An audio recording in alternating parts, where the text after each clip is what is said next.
Bien, buenas tardes de nuevo. Estamos aquí en Amigos de la India. Hoy es jueves 20 de julio del 2017 y vamos a hacer la tercera sesión de los misterios de Shambhala. Hay que decir que nos basamos en un porcentaje muy elevado en el libro del mismo título de Vicente Beltrán Anglada, Los misterios de Shambhala. Ya dije en la primera sesión, creo, que el tema de los misterios entendamos como el descubrimiento de los arcanos mayores, no como que hay algo oculto que no se puede percibir, enseñar a los demás, porque si lo aprendes te da unas ciertas cualidades para la personalidad, etcétera, etcétera. Nada de eso. Se trata de que despertemos la conciencia y vayamos viendo hasta dónde Shambhala está influenciando en nuestras vidas. Y cuando hablamos de Shambhala, hablamos por supuesto de Sanat Kumara. Os hablé en las primeras lecciones, las primeras clases, hoy es la tercera, del tema de que el pasado, el presente y el futuro está dentro de la conciencia de Sanat Kumara, de los budas de actividad y de los budas esotéricos, que los 7 conforman uno, que es ni más ni menos que la esplendente majestuosidad del regente planetario o más conocido como gran iniciado de la logia de Venus, Sanat Kumara o el Kumara Sanat, como se le quiera denominar. ¿Qué tocamos la semana pasada? La semana pasada nos quedamos en un tema del aspecto psicológico, el aspecto psicológico del logos planetario, encarnado el mismo logos planetario en la conciencia de Sanat Kumara. Y salieron las famosas preguntas de la Esfinge, que Vicente en una magistral analogía lo compara con su cuestión psicológica. Si el ser humano resuelve esa cuestión, va a resolver algunas más. Por lo tanto, mientras los humanos no hayamos respondido claramente al oráculo de Delfos, hombre, conócete a ti mismo como uno con el imperecedero, o simplemente, hombre, conócete a ti mismo, y no nos hayamos respondido a las 3 preguntas de la Esfinge, va a ser bastante complicado que entendamos lo que significa esto. ¿Quién soy? ¿De dónde vengo? ¿Hacia dónde me encamino? Y luego una cuarta pregunta que sabéis que no se hizo, que es el para qué. Pero el para qué lo vamos a dejar en el aire. Nos vamos a circunscribir única y exclusivamente quién soy, de dónde vengo y hacia dónde me dirijo. Esta sería la vertiente evolutiva del logos planetario. En respecto al ser humano, preguntarnos quién soy, ¿qué implica? Reconocernos como almas, es decir, conocernos profundamente. ¿De dónde vengo? Vengo de una etapa animal, una etapa de individualización gracias a los Kumaras, los señores de la llama especialmente, a los ángeles solares, al proyecto de la jerarquía, el proyecto iniciático del Logos aplicado al planeta Tierra en esta su cuarta ronda para que el reino humano alcance el arquetipo de la suprema armonía, el arquetipo del cuarto rayo. Somos el cuarto reino, la cuarta ronda, la cuarta cadena, la quinta raza, la quinta subraza, 4 y 5, 5 y 4, predomina el 4. Al final lo sumamos, sale un 9, la iniciación, el logos planetario, su vertiente histórica, psicológica y mística, o espiritual o esotérica, representa el quién soy, de dónde vengo y hacia dónde me dirijo. Evidentemente que me dirijo hacia el campo de la sabiduría. Lo digo porque vamos a hablar de las escuelas internas hoy. Desde la perspectiva del maestro tibetano, y primeramente de Vicente, y si nos da tiempo, desde la perspectiva del maestro tibetano, basándome en la información de introducción de iniciación humana y solar. Es muy sencillo lo que hay, y lo de Vicente son los primeros capítulos del libro. Todo esto lo podéis seguir directamente cogiéndoos el libro, que lo podéis descargar gratuitamente de la asociación Vicente Beltrán Anglada. Si queréis hacer alguna aportación es asunto vuestro. Ellos viven de donaciones, pero francamente están haciendo un trabajo impecable de mantener impoluta la obra de Vicente. Hay trabajos de estudiantes, comentarios a los libros y a las conferencias, pero el trabajo de Vicente está impoluto, no se ha añadido una coma ni se ha quitado un punto. Eso es muy importante. ¿Quién soy, de dónde vengo y hacia dónde me encamino? Equivale a la vertiente histórica. Desde el momento en que se individualiza, se genera la jerarquía, el aspecto psicológico, que eran los budas de actividad, ¿os acordáis? Los budas externos, que equivalen a los 3 vehículos de la personalidad, y hacia dónde me dirijo, la parte esotérica o espiritual, que representa la tríada espiritual o los Budas esotéricos, esos que a través de su profunda meditación están en contacto nada más y nada menos que con el logos planetario. ¿En qué plano dijimos que estaba el logos planetario? Plano mental cósmico, en el quinto subplano del plano mental cósmico. Hay que decir que nosotros, hoy por hoy, nos cuesta un poquito imaginar eso. Pero bien, continuamos, aquí finalizamos la segunda sesión, y esta piedra la conocéis todos mucho, ¿verdad que sí? Las tres aulas de la enseñanza, del conocimiento, de la sabiduría y de la cósmica oportunidad. Esto es tal cual aparece en el libro Los misterios de Shambhala, de Vicente Beltrán Anglada. Ahora bien, el tibetano vais a ver después que no le llama así exactamente. Y podemos decir, bueno, ¿y quién tiene razón? Os voy a decir que tienen los dos, porque todo estudiante, todo discípulo, todo futuro maestro tiene la obligación de coger una información que está ahí, que ha sido siempre útil a la jerarquía, y realizar su propia interpretación basándose en su propia experiencia. Entonces,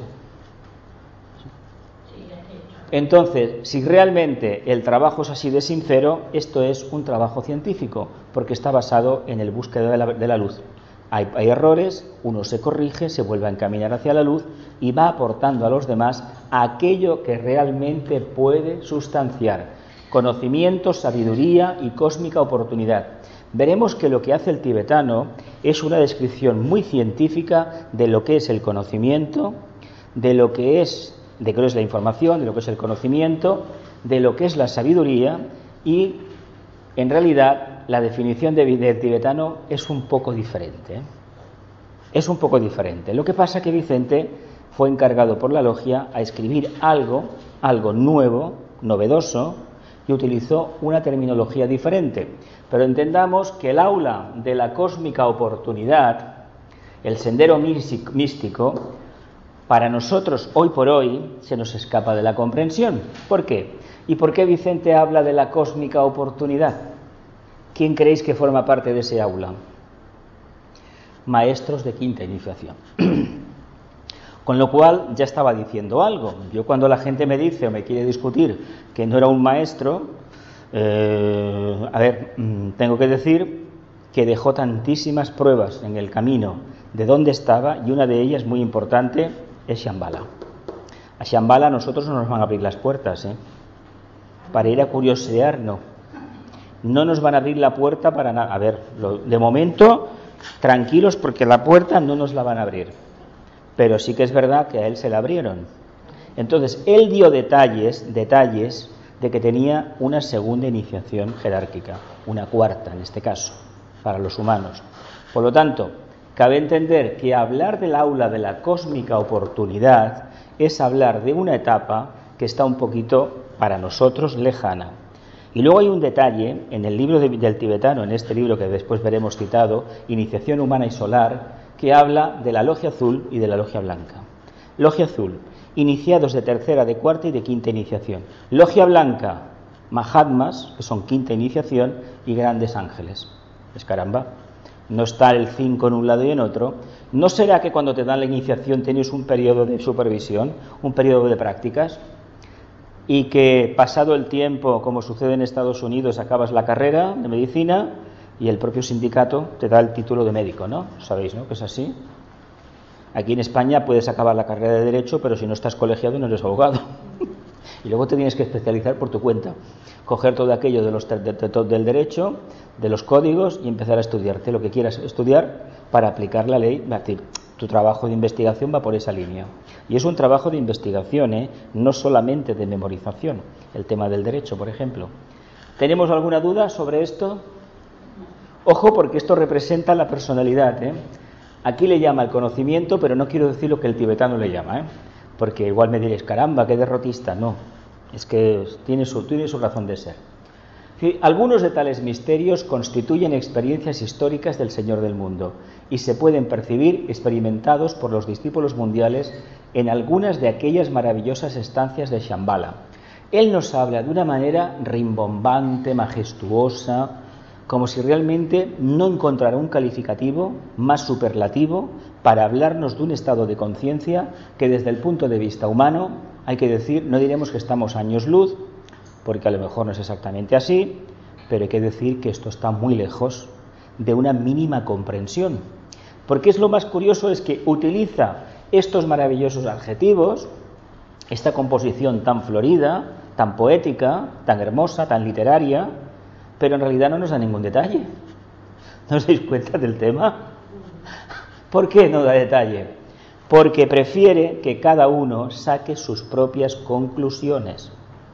A ver, si es un mundo arquetípico, no olvidemos que a partir del cuarto subplano, el mismo búdico es arquetípico. ¿Qué quiere decir arquetípico? Que la forma que pueda tener, la que sea, para nosotros no es una forma. Entonces, ¿cómo explicamos que estamos en un mundo que es atemporal, donde el factor tiempo ya no incide? ¿Qué grandeza tiene la cuarta iniciación?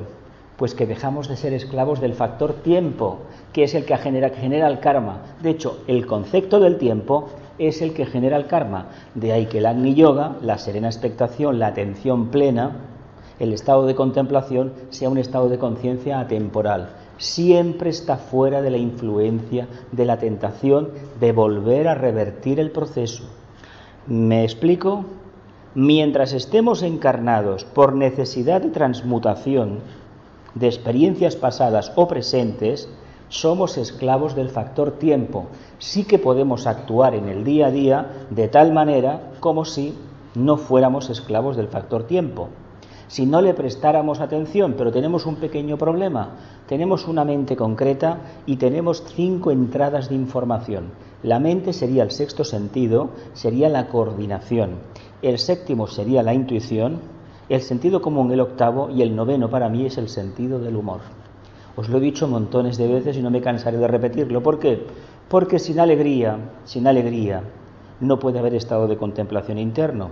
No le podemos decir a la gente que estamos en estado poco menos que de pura comunión crística, que sería la contemplación, y luego tener una cara de pomas sagras o cara vinagrada, porque esto no cuadra. Aquí falla algo, ¿verdad que falla algo? ¿Qué nos encontramos? Pues nos encontramos con un problema. ¿Cómo hablo yo de un mundo que no puedo describir porque no tengo palabras y no le puedo transmitir a alguien que no tiene la mínima experiencia interna o no la suficiente? No le puedo hablar de un arquetipo así. ¿Qué utilizo? Un lenguaje florido. Y os lo dije la primera vez, os lo he dicho en el tema del reino angélico.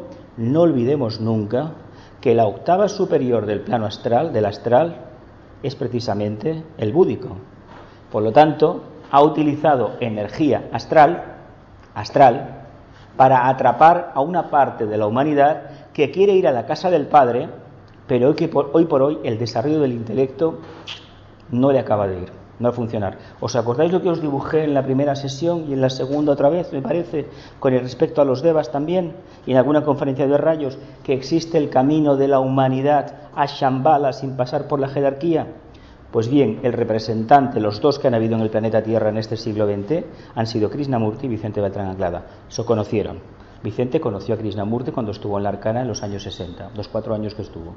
Entonces entendamos una cosa, estamos hablando de algo y sobre todo del tema de los misterios, es decir, la energía desconocida, la conciencia del Logos que es completamente desconocida. ¿Qué hace un discípulo en el día a día? Manifestar una parte de la verdad oculta.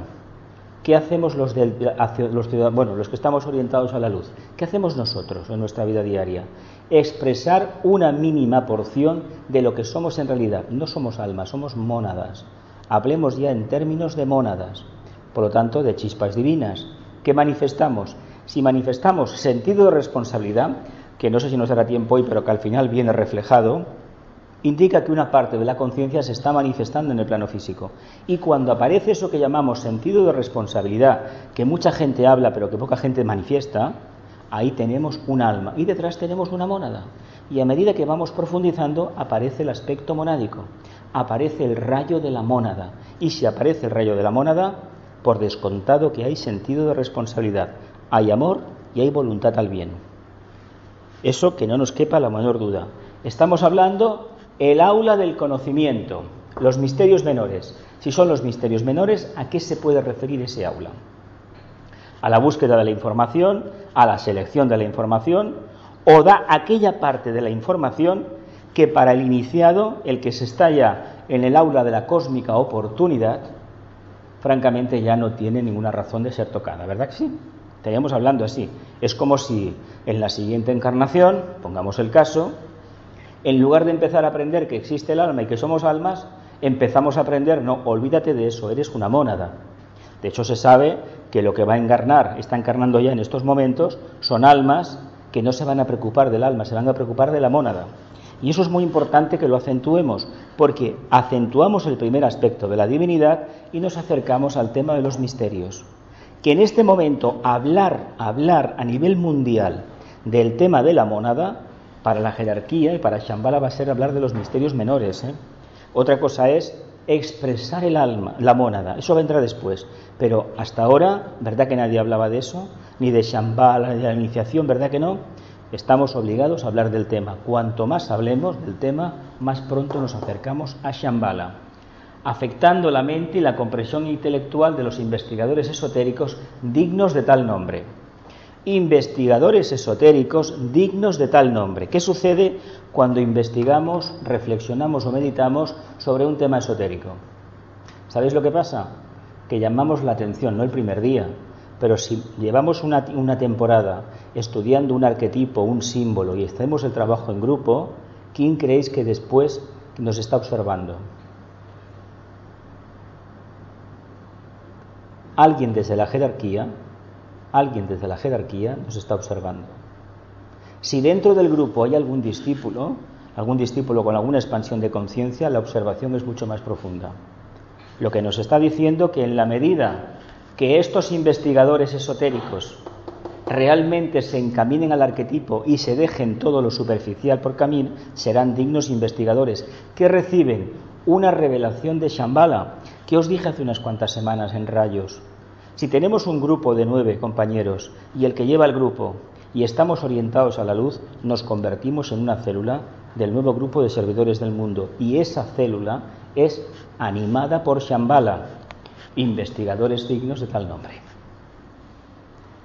Es lo que hablábamos antes. Por eso es tan importante el trabajo grupal, porque los misterios menores y los mayores, uno tiene que hacer su propio trabajo, pero la revelación es grupal. Hay una revelación en el grupo y cada uno del grupo, según su nivel, va a percibir una parte de los arcanos mayores, o los menores, o los del medio, o lo va a superar o no lo va a superar, pero siempre es en grupo, no nos quepa la menor duda. No por mucho que nos encerremos en nuestra casa estudiando y meditando, vamos a tener revelación. Eso fue en el pasado, pero ese método ya no lo utilizan. Es decir, se han dado cuenta, más nos hemos dado cuenta todos, ¿no?, a que es mucho más práctico conectarte por Skype o por un grupo de estos de correo y enviar un correo electrónico a miles de personas que no un correo por correo, ¿verdad que sí? Vas a hacer una lista de distribución, 1000 personas, pegas un mensaje, un segundo, llegó a los 1000, ¿verdad que sí? Pues eso es lo que utiliza la jerarquía, el grupo. ¿Por qué creéis que es tan importante las redes sociales, que son una distorsión de momento del grupo? De momento es una distorsión porque ha nacido, es nuevo. Está controlado por el intelecto, la mente concreta y muy especialmente por el plexo solar. Pero ¿quién nos dice a nosotros que dentro de 10, 15, 20 o 30 años, si existe esto, no esté controlado por una mente iluminada? A ver, si lo ha generado una conciencia iluminada, No hemos citado entre los miembros del nuevo grupo de servidores del mundo a los fundadores de todo esto, tanto de Google como de todas estas plataformas, Facebook, Twitter, las ONGs, no lo hemos nombrado, pero toda esta gente forman parte y responden al arquetipo ese. Y fijaos que la mayoría son muy jóvenes, han tenido una idea tremenda, una revelación monádica, diremos del alma, pero es la mónada la que está detrás. Son almas avanzadas. Lo que pasa que estas almas a lo mejor no forman parte del sexto rayo, y como tenemos un pozo tremendo, un lastre de sexto rayo, cuando no vemos a alguien devocional con las manos juntas y en actitud de plegaria, pues resulta que no lo reconocemos como discípulo. ¿Me explico? Y además los métodos de trabajo de estos grupos son muy novedosos, y ese señor que ya falleció, que fundó aquella compañía en aquella manzana, etcétera, etcétera, Este señor era un claro exponente del nuevo grupo de servidores del mundo. Me callaré si había más o no había más, a nadie le interesa, le interesaba a él. Sin embargo, él se arruinó, lo echaron de su negocio y volvió a recuperar su negocio. La prueba de Escorpio superada, ¿no? Fijaos en estos detalles, qué es lo que indica si uno está o no está en el sendero. Si uno se cae y no levanta cabeza en la encarnación, no levanta cabeza, puede ser que continúe en otra actividad, muy bien. Pero si se aparta del verdadero camino, que en el caso de ese señor es la innovación, y de hecho unos productos maravillosos, que todo el mundo anhela tener, por aquí hay alguno de esos, eso indica que uno está en contacto con algún arquetipo, no que un angelito me lo explicó. Un angelito te lo explicaría siempre y cuando tú tuvieras un nivel de conciencia elevado, sino de qué. No basta con querer, cuidado, Al mundo de Shambhala no llega quien quiere, sino quien puede. Y poder es haber respondido a las 3 preguntas de la Esfinge y sobre todo haber integrado la respuesta, que es lo más complejo. Continúo. Tramos de la insondable avenida sin culminación posible que llamamos el sendero. ¿Qué manera más maravillosa de decirnos que esto no acaba nunca? Que esto es una avenida, la escalera de Jacob, ¿es la escalera de Jacob nada más? Es decir, mira, ahí tenemos una montaña de miles de kilómetros de altura, arriba de todo vive Dios. Y aquí está la escalera, millones de peldaños. Sí, es una manera de representarlo, es tan alta la idea, el concepto de Shambhala, de Dios, que no tenemos manera de representarlo. ¿Cómo lo hacemos? Como un grandísimo zigurat, y venga, ascendente, una gran montaña. Por eso se dijo que el tibetano afirmó que el día que la humanidad llegara al Everest, la humanidad había controlado el plano físico. Y es cierto. No habló del tema de la luna, no dijo nada tampoco de la enviar satélites por ahí, porque no conocía. Sin embargo, dijo una cosa muy importante. Habrá un medio a través del cual nos comunicaremos al final del siglo XX. Ese medio es Internet, no es la radio, porque la radio ya existía, es Internet. Y de ahí vendrán muchas más cosas. Continúo. Qué lenguaje más maravilloso, Insondables avenidas sin culminación posible que llamamos el sendero. Es decir, chico, que esto no acaba nunca, No, porque cuando uno llega a maestro, tiene que escoger un montón de caminos, o quedarse como maestro. No todos escogen caminos, no todos están cualificados para coger un camino, ¿Qué creéis? ¿Que la quinta iniciación es el agua bendita y ya me soluciona los problemas? Ahí empiezan otros. ¿Sabéis lo que es quedarse aquí colaborando con un maestro o en el departamento que sea de la jerarquía y estar, como mínimo tienen que estar el zodiaco mayor, que son 25.000 años, y puede que te quedes en la gran rueda, que son 250.000, hasta que puedas tomar una decisión de marcharte? Pero para una conciencia temporal, ¿dónde está el factor tiempo? Pero si estás viviendo en luz, no hay ni noche ni día, ni se te cae el pelo, ni te arruga la piel, ¿el factor tiempo para qué? Una pregunta indiscreta. Si no tuviéramos al reino vegetal al lado que nos dice lo que es el tiempo, porque se le caen las hojas, ¿verdad que sí? Los árboles se mueren, el reino mineral manifiesta a través de la erosión, de la lluvia, del viento unos cambios, el reino animal del cual formamos parte, no nos lo olvidemos nunca, somos animales básicamente, la parte instintiva es animálica completamente. Tiene cambios, digamos, bueno, si eso no lo tuviéramos, ¿dónde estaría el factor tiempo? No existiría. Es propio de los planos karmáticos.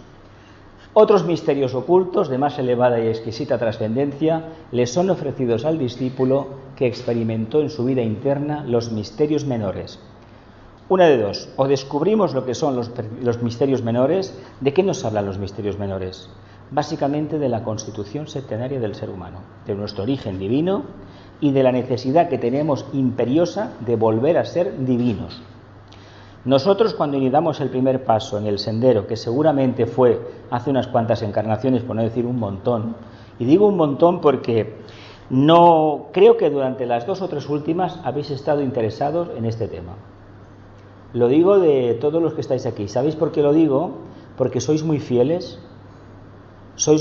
tanto a mí como amigos de la India y como al grupo de estudio. Lo digo porque os veo en diferentes etapas. Por lo tanto, como mínimo de 2 a 3 encarnaciones con una conciencia clara de estar evolucionando de forma ascendente. Ahora bien, eso no quiere decir que fuera la primera vez. Eso fue una decisión clara, de ahora no pasa. empiezo.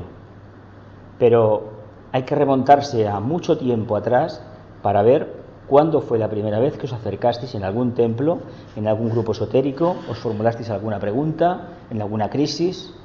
Ahí fue el momento en que empezamos a reorientarnos. De ahí que empezamos a movernos. ¿Hasta dónde hemos llegado? Han pasado 4, 10, 15 encarnaciones. Pero aquí estamos. ¿Qué nos queda ahora? Nos queda menos. Nos queda mucho menos. Lo que pasa que lo que nos queda va a ser más duro, porque hay mayor conciencia y por lo tanto somos acreedores de una mayor porción de ese pastel maravilloso que denominamos el karma. Y digo pastel maravilloso porque es una creación nuestra. Y lo que no podemos pretender es que esa creación nuestra se la coma otro, ¿no? Esto es el mito de las lentejas. ¿Os acordáis de las lentejas? Quien quiere las come. Y si no, te las comes también. Eso de dejarlas ni hablar. Te las tienes que comer, es tu karma. Es tu karma. Y luego uno resulta que cuando se las come dices, estas son las mejores. Son las tuyas. Son las tuyas. Vemos a dónde nos lleva la investigación, a comprender a Shambhala. Queremos tener respuesta cuando decimos, es que como alma he obtenido una respuesta. Sí, muy bien. ¿Y quién crees que estaba por encima de la respuesta? La mónada. ¿Y por encima quién está? Está Shambhala. Está Shambhala. Es tan grande el papel que desempeña el Shambhala, el centro místico como le llama él, que se escapa a toda comprensión. Todo lo que sucede en la tierra, en el camino de retorno a la casa del Padre, está regido por Shambhala. Por eso, nosotros acentuamos el papel de la jerarquía. Pero dentro de X años, los que sean, ¿a dónde vamos a ir directamente? A ver, ¿os acordáis cuando surgió Internet? Por el problema de las comunicaciones, la fibra óptica no estaba muy extendida. En lugar de estar las cosas en un centro, como era la idea original, como la fibra óptica todavía no tiró mucho, costó de ponerla, y eso que empezaron por las centrales telefónicas, había unos servidores intermedios, ¿verdad? Pero no había continuamente un volcado y de vez en cuando había pérdida de datos. ¿Sí o no? ¿Nos ha pasado en las cuentas de correo que se borran datos, etcétera, etcétera? Se borraban porque no había un volcado directo. Como ahora es todo fibra óptica de nueva generación, ¿qué sucede? Que hay un servidor único que estará en el desierto de Arizona o en un búnker en Alaska, donde toque. ¿Da igual? Eso se llama nube. Pues eso es la casa del Padre. Cuando uno está preparado, establece comunicación con la casa del Padre. Y de ahí viene toda la revelación. ¿Qué hablamos el otro día en el tema del reino angélico? Os cité el tema de la segunda carta a los Corintios, que se utiliza en el oficio de los casamientos, la Iglesia Católica. En verdad os digo que si no tengo amor no soy nada. Si no tengo amor, conciencia interactiva, va a ser difícil que contacte con Shambhala, porque para llegar a Shambhala, la conciencia mía, como la vuestra, se ha desarrollado en el grupo. ¿Entendemos? Eso me indicará quién soy. ¿Quién soy? Soy un alma encarnada, soy una mónada. ¿Estáis dispuestos a afirmar que sois mónadas y que os manifestáis como tales? Espíritus, pero no espíritus así difusos, no, como tipo New Age, no. El aspecto mónada. No fantasmas. No, reales. ¿Somos capaces de afirmarlo así? Pues os invito que a partir de ahora en mis clases utilicéis la terminología de la mónada. Es decir, afirmemos el primer rayo. ¿Por qué os insisto tanto con el primer rayo? Desde que empezamos en esta temporada las 15 sesiones de rayos que hemos hecho. ¿Por qué? Porque es el único camino de ir a la casa del Padre con garantías. Y además, os cité el Salmo 23, 5, 2 y 3, 5. La mente, investiga. El Señor es mi pastor, ¿verdad? ¿Qué me toca a mí?